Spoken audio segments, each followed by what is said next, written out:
بسم اللہ الرحمن الرحیم۔ ناول ستارہ شام ایپیسوڈ 23۔ وہ گہری سانس بھرتی جالی کا دروازہ دھکیلتی اندر داخل ہوئی۔ ماوا صاحبہ حسب معمول صوفے پر نیم دراز پیٹ پر کشن رکھے کشن پر لیپ ٹاپ آن کر کے کھٹا کھٹ کی بورڈ پر انگلیاں چلا رہی تھی۔ ٹی وی پر کوئی بور قسم کا سیاسی ٹاک شو چل رہا تھا تو تیسری جانب میوزک سسٹم پر ایک سافٹ سی دھن لگا رکھی تھی۔ آئیے آئیے انیا صاحبہ، آج آپ کو ہماری یاد کیسے ستائی؟ پہلے تم بتاؤ، ٹائپنگ کر رہی ہو، ٹاک شو دیکھ رہی ہو یا میوزک سن رہی ہو؟ جب سارے کام ایک ساتھ ہو سکتے ہیں تو کوئی ایک کام کیوں کیا جائے؟ آؤ بیٹھو، اس نے ریموٹ سے ٹی وی بند کرتے ہوئے کہا، پھر دوسرا ریموٹ اٹھا کے میوزک سسٹم بھی آف کر دیا۔ چائے پلاتی ہو تو بیٹھتی ہوں۔ نہیں پینی تو تمہیں خود پڑے گی، البتہ چائے بنانے کے بارے میں سوچا جا سکتا ہے۔ اب بیٹھ کیوں رہی ہو؟ جاؤ چائے بنا لو۔ اینیا کو بیٹھتے دیکھ کر اس نے کہا، میں مہمان ہوں۔ کیسی تکلف والی باتیں کر رہی ہو اینیا، میں تمہیں مہمان نہیں سمجھتی۔ جو شابش چائے بنا لو، ماوا نے بے تکلفی سے کہا، اور ہاں فریزر میں چکن نگٹس ہوں گے، ذرا وہ بھی فرائی کر لینا۔ اگر تم کو تو دوپہر کے کھانے کے برتن بھی دھو دوں اور کچن کی ہفتہ وار صفائی بھی کر دوں؟ اینیا نے جل کر پوچھا۔ ماوا جلدی سے بولی، ارے نہیں، اتنا کام کرنے کی کیا ضرورت ہے؟ اینیا گہری سانس بھرتی کچن میں آ گئی اور کچھ دیر بعد جب پوری ٹرے سے جا کر واپس آئی تو ماوا صوفے پر پیر اوپر رکھ کر بیٹھی اس کے منتظر تھی۔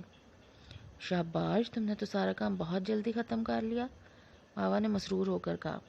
ساتھ ہی ٹریس کے ہاتھوں سے لے کر میز پر رکھ دی اور ایک نگٹ کھاتے ہوئے بولی، سمینا آنٹی کہاں ہیں؟ سو رہی ہیں، اور تم اتنا سوچ کر کیوں کھا رہی ہو؟ اسپیڈ سے کھاؤ گی تو 2 نگٹس کھانے تک میں پوری پلیٹ صاف کر دوں گی۔ تم کھاؤ، مجھے بھوک نہیں ہے، اینیا نے چائے کا کپ اٹھاتے ہوئے کہا تو ماوا کسی قدر چونک کر اسے دیکھنے لگی۔ کیا بات ہے، پریشان لگ رہی ہو؟ نہیں، پریشانی کیسی؟ وہ سادگی سے ہنستی پھر پرسوچ انداز میں پوچھنے لگی، ماوا تمہیں پتہ ہے جب محبت ہوتی ہے تو کیسا محسوس ہوتا ہے؟ تم بتاؤ کیسا محسوس ہو رہا ہے آج کل؟ ماوا کو تو موقع چاہیے تھا، فوراً شرارتی انداز میں پوچھنے لگی۔ اینیا گڑبڑا گئی، کیا مطلب؟ ارے مطلب چھوڑو، جو دل میں چل رہا ہے وہ بتاؤ۔ وہ چہکی اور اینیا سچ مچ اس کشمکش سے گھبرا چکی تھی۔ ایک آن میں اس نے فیصلہ کیا اور ماوا کے سامنے دل کا دامن خالی کر دیا۔ یہ طے ہے کہ وہ مجھے اچھے لگتے ہیں، لیکن محبت، اس نے تذبذب سے کہا اور پیر کا ناخن کھرچنے لگی۔ اس میں اتنا سوچنے کی کیا بات ہے بھائی، یہ محبت ہی ہے، ماوا نے اصرار سے بلکہ پروسوک انداز میں کہا تھا۔ تمہیں کیسے پتا؟ مجھے سب پتا ہوتا ہے یار، ماوا نے اترا کر کہا، جیسے مجھے یہ پتا تھا کہ تم فیضان ماما میں انٹرسٹ لے رہی ہو۔ ماوا نام ہے میرا، ممی کہتی ہیں یہ تو اڑتی چڑیا کے پر گن لیتی ہے۔ یہ کیسے ممکن تھا اینیا میڈم، آپ کے دل کی داستان تک نہ پہنچوں؟ سمینا آنٹی طنز میں کہتی ہوں گی، میں تو تعریف میں کہہ رہی ہوں، وہ اطمینان سے کندھے اچکا کر بولی۔ اچھا اپنی تعریفیں کرنا بند کرو، یہ بتاؤ میں کیا کروں؟ کرنا کیا ہے؟ سیدھے جا کر فیضان ماما کو بتاؤ کہ تم انہیں پسند کرتی ہو۔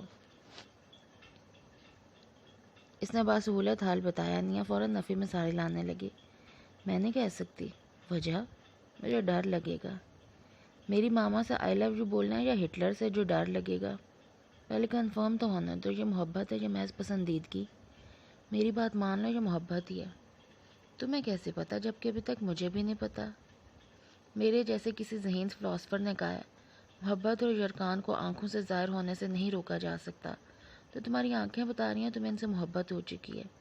جسے یرکان انتہا پہ پہنچ کر ہیپاٹائٹس میں بدل جاتا ہے، ٹھیک اسی طرح محبت شدت اختیار کرے تو عشق بن جاتا ہے، پھر انسان دیوانہ ہو جاتا ہے، اسے راتوں کو نیند نہیں آتی، چاند کو دیکھ کر ٹھنڈی آہیں بھرنے لگتا ہے، اور اس کا دل چاہنے لگتا ہے اپنے بال بکھیر کے جنگلوں میں نکل جائے۔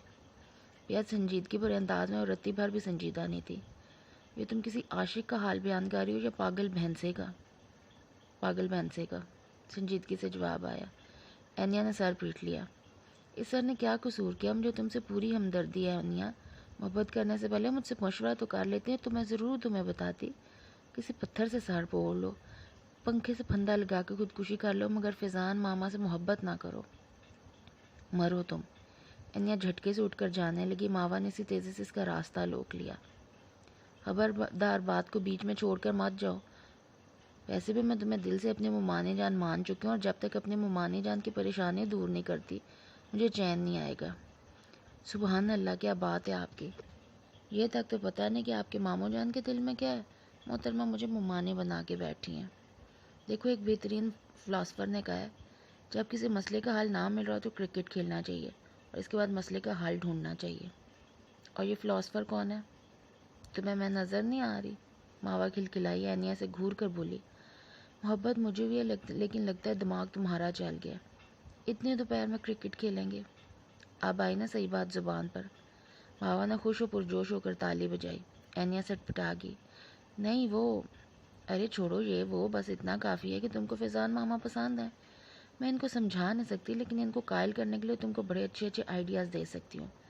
کیا بتاؤں کہ فیضان ماما کی روکھی پھیکی زندگی میں رنگ بھرنے کا خیال ہی کتنا خوش کن ہے۔ چلو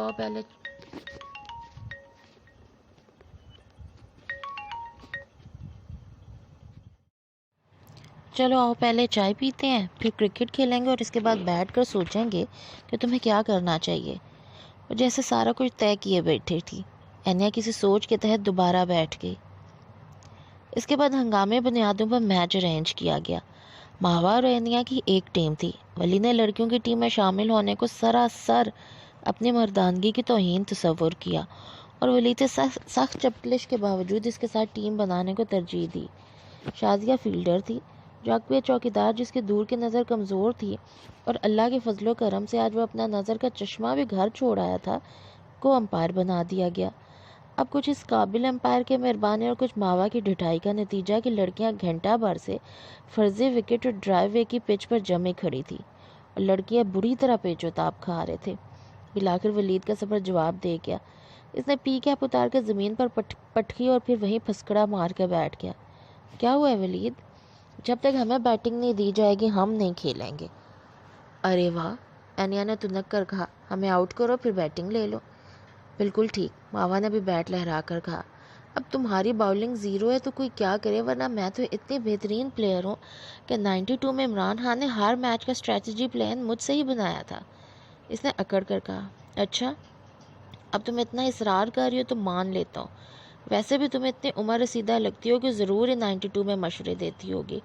ماوا کے تلووں میں لگی سر پر بھجی وہ بری طرح سلگی تھی۔ عمر رسیدہ کسے کہا تم نے؟ میرا خیال ہے کہ دونوں ٹیمز کے کیپٹن میں تلخ کلامی ہونے کی بنا پر میچ درمیان میں ہی ختم کرنا پڑے گا، اینیا نے شرارتی انداز میں کہا۔ جی نہیں، جو میدان چھوڑ کر بھاگے گا وہ بزدل ہوگا۔ ماوا ڈٹ کر کھڑی ہوگی۔ یہ ولید ہمیں آؤٹ نہیں کر پا رہا اس لیے الٹی سیدھی باتیں کر رہے۔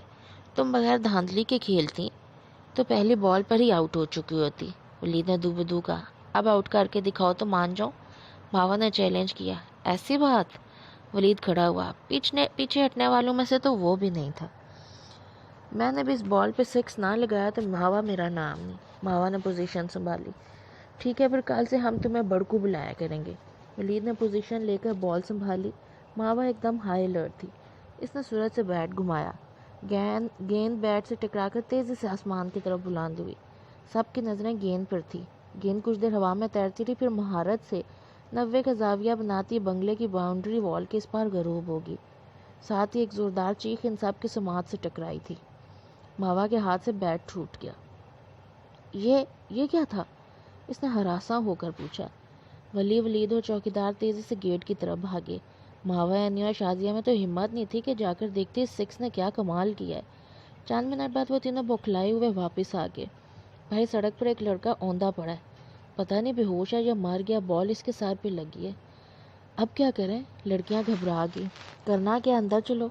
شاٹ ماوا نے لگایا تھا، پولیس کے حوالے بھی اسی کو کریں گے، ولید نے سنگ دلی سے کہا تھا۔ کھیل تو سب رہے تھے نا؟ ماوا نے پریشانی سے کہا۔ جی نہیں، میں تو موقع واردات پہ موجود ہی نہیں ہوں، باقی تم لوگوں کی مرضی ہے، جو دل میں آئے کرو، وہ کہہ کر اندر بھاگ گیا۔ میں تو ولید کی ٹیم میں تھا، جب وہ یہاں موجود نہیں تو میں کیسے ہو سکتا ہوں؟ ولید بھی اس کے پیچھے ہول ہو گیا۔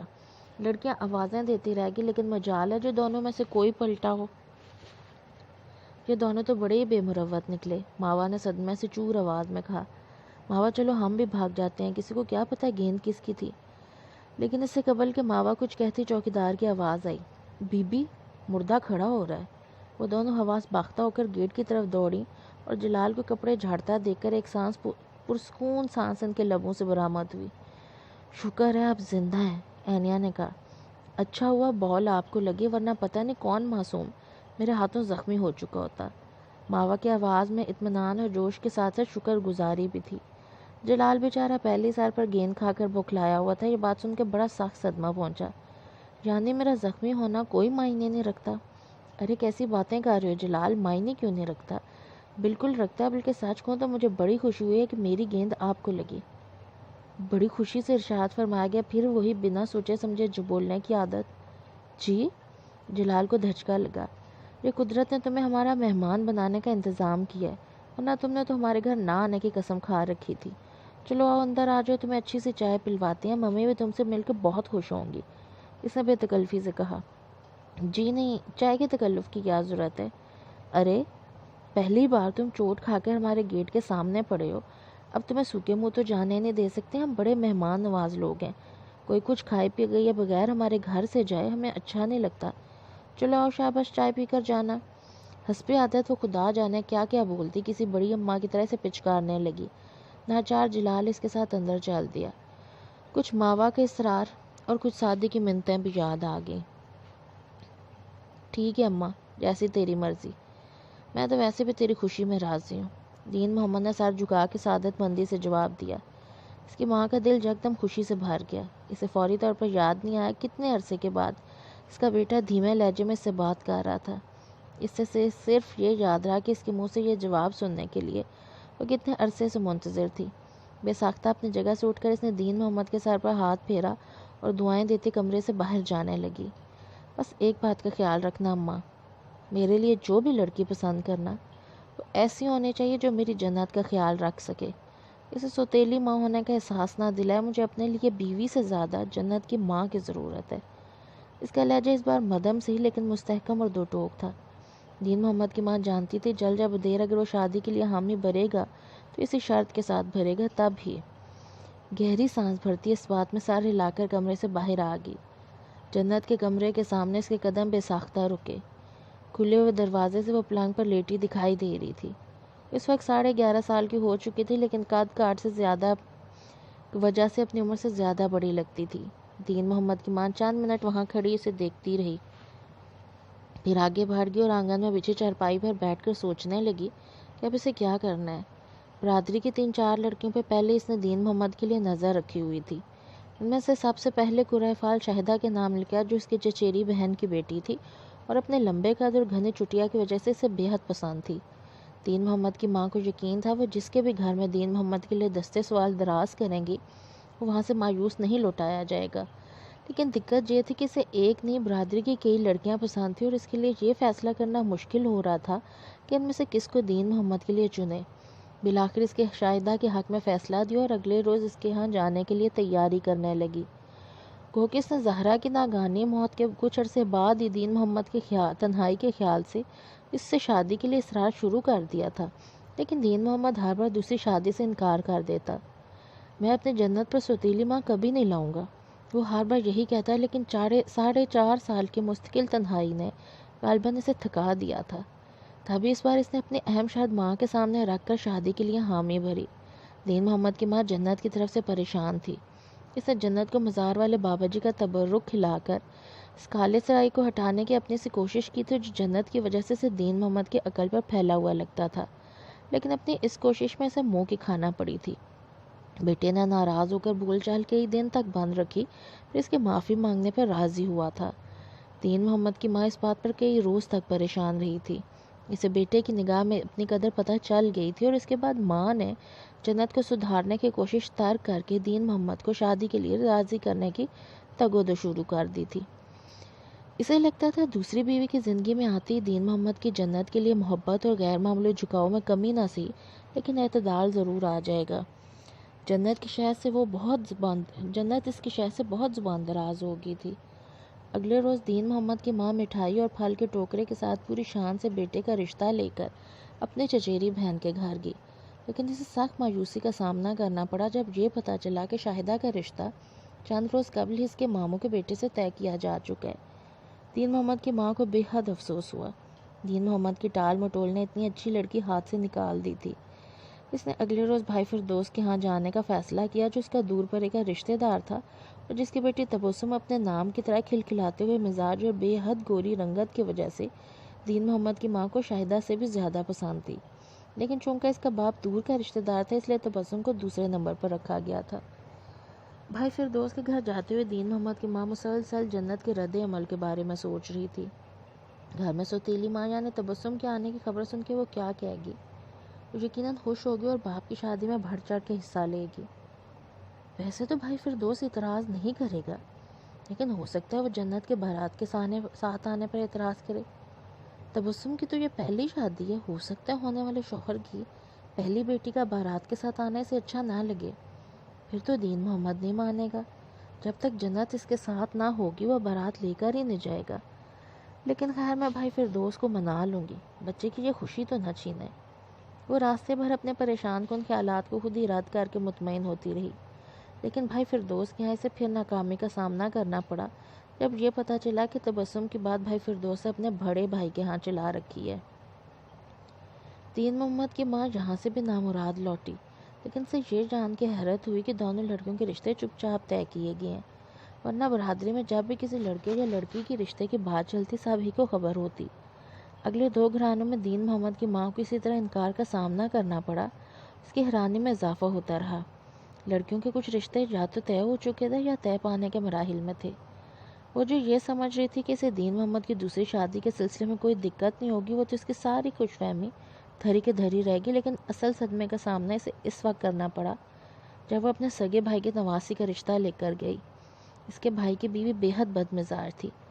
ساری زندگی اس نے نندوں سے جھگڑوں میں گزار دی، آگے اس کی بیٹیاں بھی ایسی بدمزاج اور منہ پھٹ تھی۔ البتہ اس کی بھتیجی کی بڑی لڑکی سلجھے ہوئے مزاج کی اور نرم خو لڑکی تھی، اسی لیے اسے دین محمد کے لیے بیاہ کر لانا چاہتی تھی۔ لیکن جو اس نے اپنی بھتیجی نصرت کے سامنے اس کی بیٹی کے لیے سوال دراز کیا، وہ ہاتھ اٹھا کر بدلحاظی سے بولی، بس پھوپھی، اس سے آگے کچھ نہ کہنا۔ یہ تو مجھے پتہ چل ہی گیا کہ تم دین محمد کے لیے ہر لڑکی کے لیے سوال ڈال رہی ہو، لیکن میں تمہیں صاف بتا دوں، کم سے کم اس برادری میں کوئی تمہارے دین محمد کو اپنی بیٹی نہیں دے گا۔ ہائے ہائے نصرت، کیا کمی ہے میرے دین محمد میں؟ تو نے اپنی بیٹی نہیں بیاہنی نہ صحیح مگر ساری برادری کا نام تو نہ لے۔ دیکھ پھوپھی، اس میں برا منانے کی کوئی بات نہیں، تجھے پتہ ہے میں اللہ بخشے اپنے بیبے کی طرح صاف کو ہوں، لگی لپٹی رکھنا نہیں آتی مجھے، جو دل میں وہی زبان پر ہوتا ہے۔ تو ساری باتیں تجھے اس لیے بتا رہی ہوں کہ برادری کی کسی اور گھر میں تجھے شرمندگی نہ اٹھانا پڑے۔ تجھے کیا لگتا ہے میرے گھر آنے سے پہلے تو نے جہاں جہاں دین محمد کا رشتہ ڈالا ہے ان لڑکیوں کے رشتے پہلے ہی طے ہو چکے تھے؟ ان کے ماں پیو تو یہی کہتے ہیں، جھوٹ بولتے ہیں سارے۔ تیرا دماغ تو نہیں چل گیا نصری، وہ کیوں جھوٹ بولیں گے؟ صاف صاف انکار کر کے تیرا دل نہیں دکھانا چاہتے تھے، اس لیے صرف تجھے انکار کرنے کا تمیزدار طریقہ بتایا ہے۔ نصری نے تھوڑے کے نیچے ہاتھ جماتے ہوئے کہا، نصری مجھے ٹھیک ٹھیک بتا بات کیا ہے؟ دیکھ پھوپھی، دماغ کھول کے میری عقل والی بات سن۔ دین محمد میری گود کا اکیلا بچہ ہے، میں اس کی بڑی قدر کرتی ہوں، پھر زمین دولت بھی واہ واہ ہے، لیکن یہ ایسی باتیں ہیں جن پر جنت نے پردہ ڈال دیے۔ جنت کا یہاں کیا ذکر؟ لے، جنت کے بغیر دین محمد کا ذکر ہو ہی نہیں سکتا۔ نصرت نے سر پر ہاتھ مار کر کہا، جنت کو تو دین محمد نے ہتھیلی کا چھالا بنا رکھا ہے، ساری برادری جانتی ہے وہ کس طرح جنت کو سر چڑھائے بیٹھا ہے۔ اتنی سی عمر میں جیسا اس لڑکی کا نخرہ اور مزاج ہے، توبہ توبہ، اللہ معاف کرے، کسی کی مت ماری گئی ہے ایسے گھر میں اپنی بیٹی دے جہاں 4 ساسوں جیسی اور 6 فسادن نندوں جیسی ایک سوتیلی بیٹی پہلے سے موجود ہو۔ اس نے تو ایک دن نئی ماں کی عزت نہیں کرنی۔ دین محمد کی ماں چپ کے چپ رہ گئی۔ میری مان پھوپھی، یا تو دین محمد کی شادی کا خیال دل سے نکال دے یا پھر برادری سے باہر کی کوئی لڑکی تلاش کر، اگر دونوں باتیں نہیں کر سکتی تو پھر دین محمد کو سمجھا کے جنت کا مزاج ٹھکانے پر لائے۔ باقی میں دعا کروں گی تیرے لیے، اچھی بہو تجھے مل جائے۔ دین محمد کی ماں مایوس ہو کر اس کے گھر سے نکل آئی۔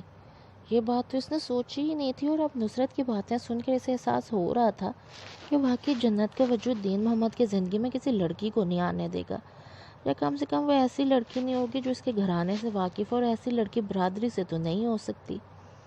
اس کے ذہن میں چند روز کی سوچ بچار کے بعد ایک اور خیال آیا۔ اس نے ملازمہ کے ذریعے گاؤں کی نائن کو بلوا بھیجا جو رشتے کرانے کا کام بھی کرتی تھی۔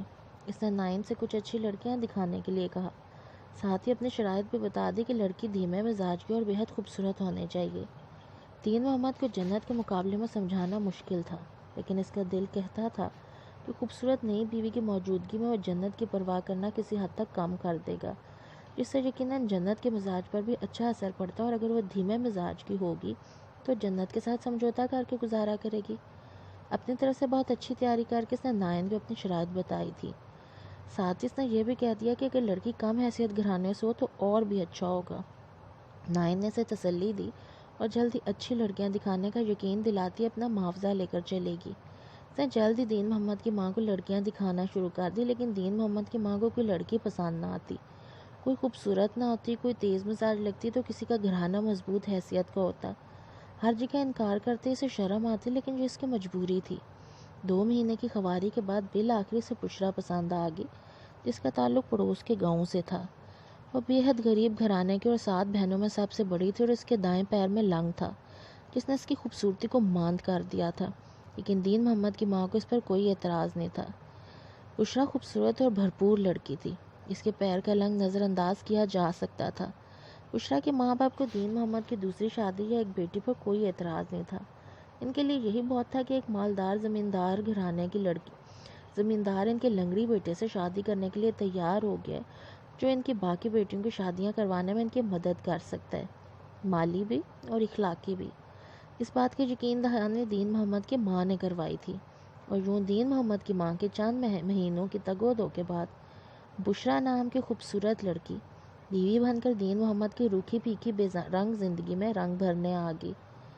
یا یوں کہنا زیادہ مناسب رہے گا کہ بشرا نام کی خوبصورت لڑکی سوتیلی ماں بن کر جنت کی زندگی میں آ گئی۔ ثروت کو بڑی دیر سے کوئی سوچ لاحق تھی۔ جب سوچتے سوچتے تھک چکی تو کسی نتیجے پر پہنچے بغیر لیکن حتمی انداز میں اٹھ کھڑی ہوئی کہ اب بات کیے بنا کوئی چارہ نہ تھا، مگر اسٹڈی کے دروازے کی نوک پر ہاتھ رکھ کے وہ ایک بار پھر الجھیں۔ بعض اوقات بہت زیادہ سوچ بچار کو بھی کسی فیصلے کی درستی کی ضمانت قرار نہیں دیا جا سکتا۔ اگلے ہی پل وہ اندر داخل ہوگی۔ بک ریک کے قریب کھڑے اور کسی کتاب میں غرق دانیال حسن نے لہجہ بھر کے لیے گردن موڑ کر انہیں دیکھا، پھر سابقہ مصروفیت میں گم ہو گئے۔